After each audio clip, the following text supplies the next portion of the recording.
Hi, this is Yolanda Van Veen, and in this segment we're going to talk about how to kill Japanese beetles on grape plants. Now, Japanese beetles originated from Japan, but they're now all over the world, and they're doing major devastation to a lot of crops.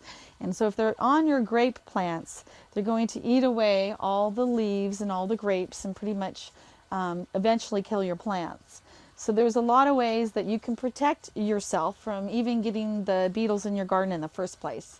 So first of all, I always find that to ward off a lot of different bugs away from your grape plants, try planting garlic, try planting marigolds, try planting all types of chrysanthemums or lavender or any type of spearmint around your grapes. And most bugs don't like those plants, so they'll avoid those plants, and a lot of times they won't get through those plants to get to your grapes.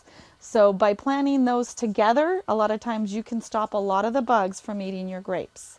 Another trick is actually putting oil, just any kind of vegetable oil or olive oil, onto the grape plants when they're dormant. So when they do start growing too, a lot of times the beetles won't get near the trees because the oil won't hurt the plant and it won't hurt the fruit, but the bugs don't like it at all.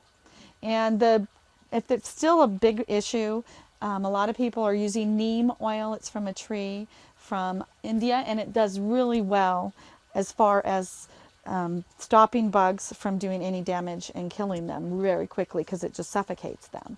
So a lot of books will tell you to use pyrethrins, which are just from chrysanthemum, and it's one of the most deadly chemicals in the world. And they're finding that women that wash their animals with any kind of pyrethrum soap, their children have twice as much of a chance to have autism.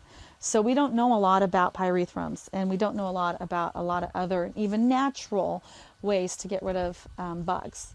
But so I always go back to oil and washing it off. When all else fails, just keep hosing off your grape plants just with the hose. Just get a really sharp sprayer and just spray bugs off. And if you keep watering your grapes over and over and over and washing the bugs off, a lot of times they won't become the problem that they were in the past. So it's a good fight, but there's a lot of ways that you can get rid of those Japanese beetles without using harmful chemicals.